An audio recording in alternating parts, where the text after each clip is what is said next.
Okay, now kita nak membincangkan tentang disadvantage to the franchisor. Maksudnya kekurangan lah kalau franchise business system ini kepada franchisor.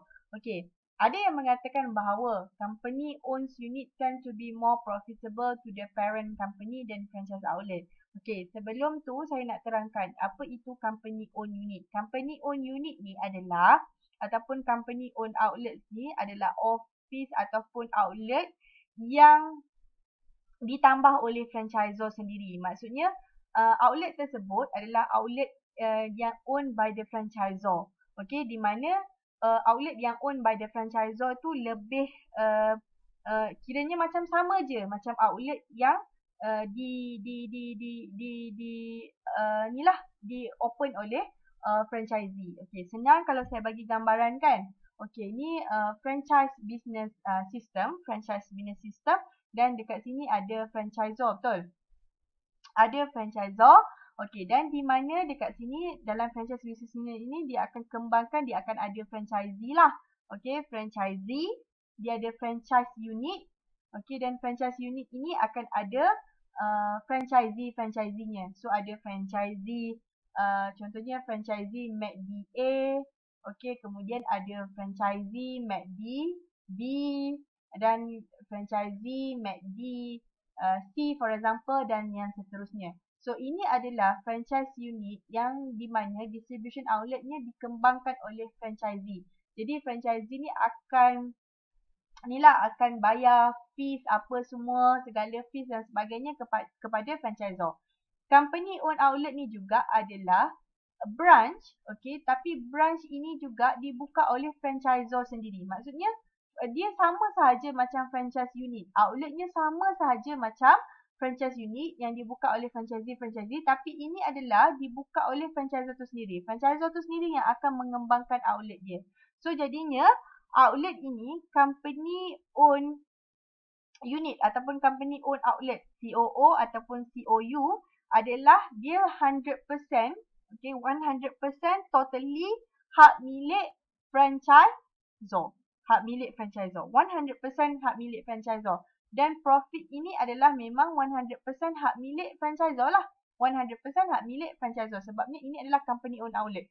Tapi outlet ini memang exactly sama seperti mana outlet franchisee. So dia ada dua dekat situ. Jadinya ada yang mengatakan bahawa company owned unit ini lebih more profitable daripada franchise outlet. Sebabnya mungkin ada yang kata macam tu sebab mungkin ialah dia tak perlu bayar royalty, dia company owned outlet ni tak perlu bayar royalty, tak perlu bayar fees dan sebagainya sebab ini adalah hak milik 100% hak milik franchisor.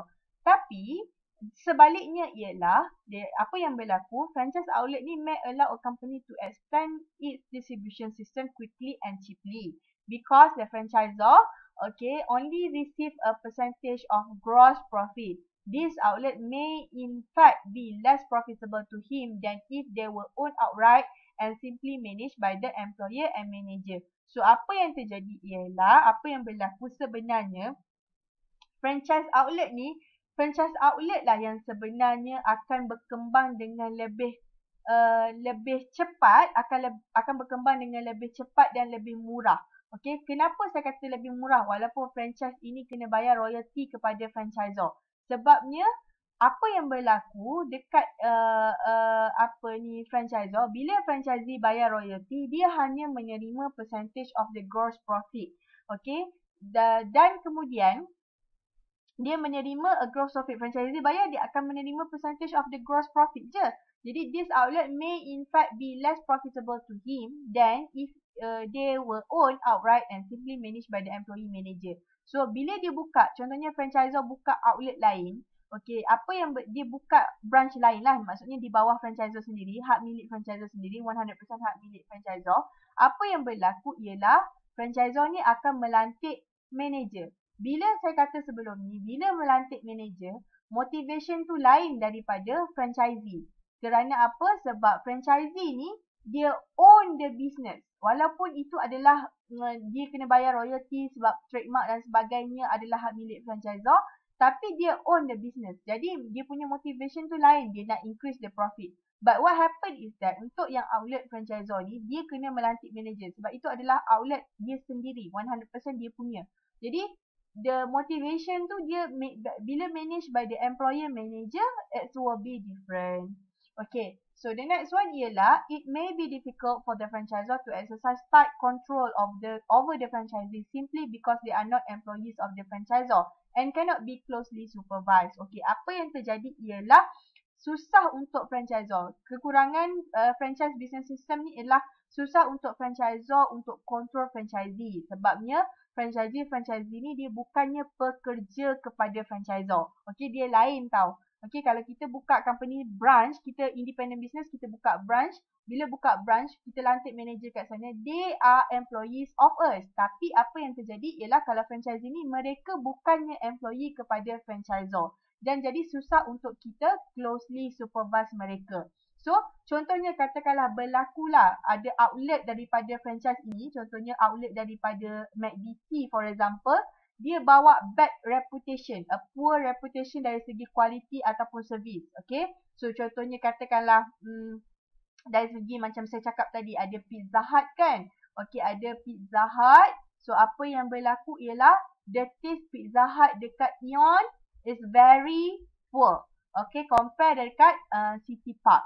So, bila berlaku dekat sini, bila adanya satu outlet bring a poor reputation, so dia akan damage the general trade name. So, kalau katakanlah satu McD buat hal, habis affected. Satu Pizza Hut buat hal, habis affected. Okay, that is the disadvantage. The third one ialah dia kata, the franchisor cannot always be certain that any franchisee is declaring his true level of business activity. Some franchisor employ a central accounting system to combat this, but no system can be expected to be totally successful in their respect. So maksudnya dia punya kekurangan ialah franchisor ni tak boleh nak ensure, cannot be certain, tak boleh nak sure that franchisee ni declare dia punya a true level of business activity. Maksudnya kalau dia declare dari segi accounting system, contohnya profit sekian-sekian, contohnya dia declare dalam accounting, contohnya every year dia punya profit meningkat every 10%. So maksudnya is that true? Okay, sebabnya ada certain franchisee dia menipu ataupun macam saya cakap sebelum ni, ada certain yang sanggup tak bayar overtime pekerja. Okay, ada certain yang ada conflict of interest. Okay, sebabnya kenapa dia nak cuba untuk cantikkan account, increase the profit? This is because due to dia nak cuba bila contohnya profit meningkat, dia akan dapat ganjaran lah daripada franchisor sebab profit meningkat kan. So, untuk kerana dia mendapatkan ganjaran daripada franchisor, dia menipu dari segi accounting system. So, maksudnya franchisor ni sendiri tak boleh nak ensure that betul ke itu adalah business activity yang betul-betul diconduct oleh franchisee. Okay, so the next one ialah if for any reason an employer is unhappy with the performance of the manager, he can either dismiss or transfer him. If franchisor believe the franchise outlet is not being run at the maximum efficiency, there appear a little he can do as long as the franchisee is operating within his term and contract. As a franchisee may lose some of his initial motivation once the desired lifestyle has been attained, yet his geographical area of operation must be much potential employed. Okay, so apa yang nak cakap dekat sini ialah kalau contohnya seperti independent business. Okay, kalau independent business, apa yang berlaku ialah kalau katakanlah bos tak puas hati dengan pekerja, okay, kita senang saja either dismiss ataupun kita transfer dia kalau kita tak berpuas hati dengan dia punya performance. Itu kalau dalam independent business.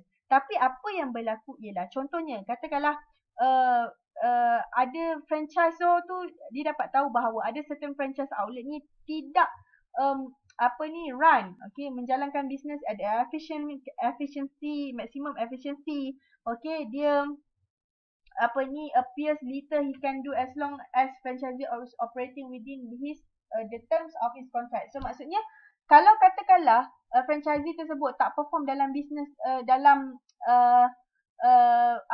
operating the business, dia tak boleh nak buat apa. Walaupun katakanlah franchisee tu tak run the business with the maximum efficiency, tak cuba cari macam mana nak maximize the profit, nak increase the profit, maksudnya buat santai-santai, buat sambil lewa dan sebagainya. franchisor tak boleh nak buat apa selagi franchisee mematuhi apa yang tertulis di dalam kontrak. Okey, kalau katakanlah franchisee breach the contract, okey, dia melanggar kontrak, tak ada masalah. Anytime franchisor can dismiss the franchisee. Tapi katakanlah contohnya franchisee tersebut run the business, run the outlet sambil lewa, is not being run with the maximum efficiency, maksudnya dia tak run sungguh-sungguh. Tapi selagi dia mematuhi apa yang tertulis dalam kontrak, kita as a franchisor tak puas hati macam mana pun, kita tak boleh nak dismiss dia. So maksudnya itulah kelemahan agreement, sebabnya kita terikat. Okay, kita tak boleh nak buat apa-apa selagi that franchisee didn't breach the contract, tidak melanggar kontrak. Okay, the next one ialah dia kata the management of franchising company is limited in flexibility. Dia kata ordinary companies can move in any direction to exploit market potential when modified selling and strategy required. However, alright, to bring about such changes can be lengthy and cumbersome operation when dealing with individual-owned franchise outlet. Any changes need to be carefully handled to avoid conflict stemming, alright, from perceived threat to the franchisee independence. So maksudnya dia kalau contohnya kalau katakanlah independent business, kalau kita nak tukar direction, kita nak diversify kita punya business, okay, contohnya let's say lah independent business, okay, business tunggal kan, independent business, contohnya pada asalnya kita punya business dalam sektor F&B, okay, tiba-tiba kita nak tukar dalam sektor lain pula, kita nak diversify ke dalam contohnya ke dalam sektor teknologi for example. That is not a problem. Kita boleh diversify kita punya business anytime. Tapi tidak kepada franchise system. Okey, contohnya katakanlah McD. Jenama McD yang memang kita tahu dia terkenal dalam F&B, sektor F&B, food and beverage, tiba-tiba nak tukar ke dalam sektor lain. So, tak boleh because it's bring a huge